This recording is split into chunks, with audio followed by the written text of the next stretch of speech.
People die. Things decay. Everything that seems so solid is meaningless. All that's left is the gestures we make. Gestures in air. That's what we remember. After the summer's yield, Lord, it is time to let your shadows lengthen on the sundials, and in the pastures let the rough winds fly.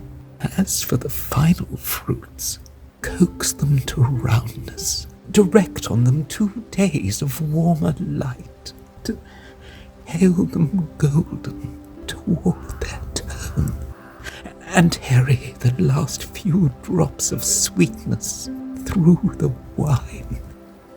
Whosoever's homeless now will build no shelter. Who lives alone will live indefinitely so, waking up to read a little, draft long letters, and along the city's avenues fitfully wander when the wild leaves loosen.